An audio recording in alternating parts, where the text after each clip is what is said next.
Because Jesus Christ, the Prince of Peace, calmed the storm. Oh my God, there is a peace that will calm any storm that is coming against your life.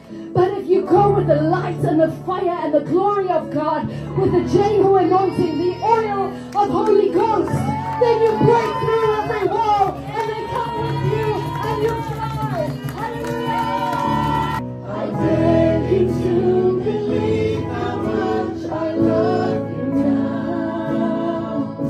Don't be afraid.